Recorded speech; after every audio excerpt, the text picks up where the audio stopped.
fisherman's family. The scent of salt, brine, and ancient wood was woven into the fabric of Elias's life, a smell as familiar and comforting as the worn blanket on his narrow cot. He stood on the weather-beaten pier of Port Cinder, watching the sunrise bleed across the horizon in shades of bruised purple and fierce orange. It was a beautiful lie, promising a calm day when he knew the sea, like life, was a volatile mistress. Elias was a man carved by the coastal winds. His face was a roadmap of sun-creased lines, his hands gnarled and powerful from a lifetime of hauling nets. At 45, he felt the cold bite of the early morning deeper in his bones than he used to, a subtle warning that his prime was behind him. Beside him, securing the heavy coil of rope with a practiced snap of the wrist, was his son, Finn. Finn was 20, all lean muscle and restless energy, with eyes the color of the churning sea. He loved the ocean with a wilder, less respectful passion than his father. Elias saw his own youth reflected in Finn, and it both worried and warmed him. "She's rough today, Da," Finn said, his voice a low rumble. He didn't mean the water. Not yet. He meant their boat, the Nora's Kiss, a sturdy but aging trawler named for Elias's wife. "She'll hold," Elias muttered, checking the moorings. "She always does. Now, check the engine one last time. I don't want to spend half the morning paddling back with a fouled line." Finn gave a quick salute and dropped into the cabin hatch. He was a good hand, perhaps the best on the pier, but their relationship was currently stretched tighter than a drawn anchor line. The tension wasn't about the fishing. It was about the future. Elias needed Finn to stay. The fishing was getting harder. The catches were smaller, the big commercial trawlers venturing farther out, leaving scraps for the locals. He needed Finn's strength and his sharp mind to keep the Nora's Kiss profitable enough to feed his family. Finn, however, was restless. He dreamed not of fish, but of Port Zenith, the city across the strait, a place of towers and opportunity, where he believed his intelligence, not just his muscles, could earn him a better life for his mother and his younger sister Lily. He'd even applied for a job at the shipyards there, a secret he kept close. The engine sputtered to life below deck, a reliable, if noisy, cough. Finn emerged, wiping grease on his canvas trousers. "Engine's ready, Da. We should push out deep today. The smaller schools are closer to the reef. We stick to the usual grounds," Elias countered instantly, his tone firm. "Deep water means more fuel, more risk. We play it safe, Finn." "Safe is what's killing us slowly, Da," Finn retorted, the words sharper than he intended.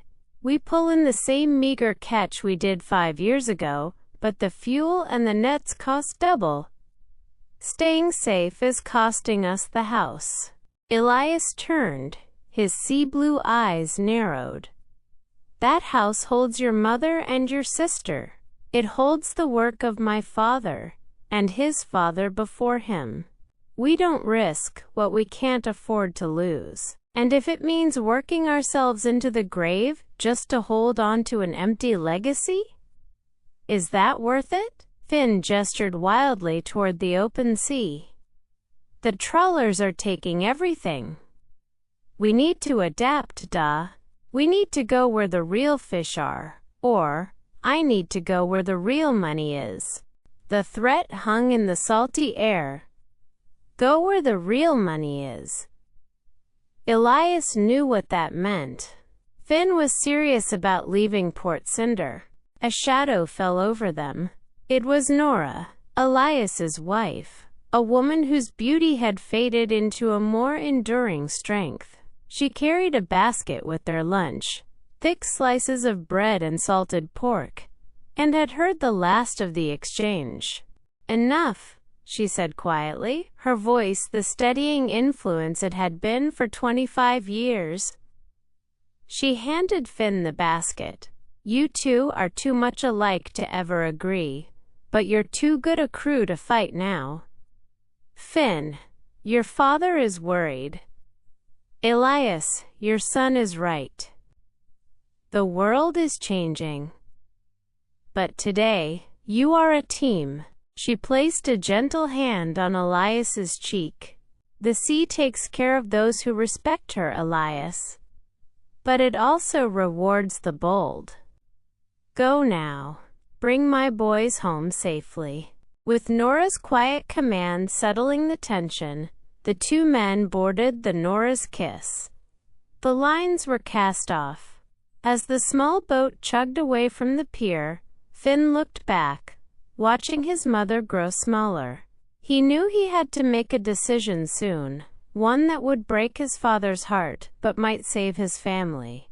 Elias, at the helm, stared straight ahead, his jaw tight. He knew the fight wasn't over. It was only just beginning, and the prize was not the fish, but his son. The rest of the 10-minute story. Summary. To complete the 10-minute reading time, the story would detail a major conflict, a realization, and the family's ultimate compromise. The Perilous Haul. Approx. 3 to 4 minutes of reading. Conflict at sea. Elias and Finn steam toward the usual grounds. The fishing is predictably terrible. Finn, in frustration, takes the helm and steers the Nora's Kiss farther out, directly toward a notorious area known for both its abundance of fish and its volatile currents, the Whisper Tides. The catch and the cost. They drop their nets in the deeper, riskier water. The haul is magnificent, the biggest they've seen in years. A moment of shared triumph passes between father and son. The storm's arrival, however, the weather turns violently and rapidly, a squall the local radio failed to predict. A sudden, massive wave slams the Nora's Kiss. The boat's old rigging snaps, and the heavy boom swings wildly, knocking Finn hard against the rail. Elias sees his son fall, his head bleeding, semi-conscious. The father's action, Elias must choose between cutting the precious heavy net, which would mean a massive financial loss but lighten the boat, or keeping the haul and risking a capsize. He looks at his injured son, and the choice is instantly clear. He frantically hacks at the lines, sacrificing the fortune of fish to save his boy. The Quiet Return. Approx. 3 minutes of reading. Survival.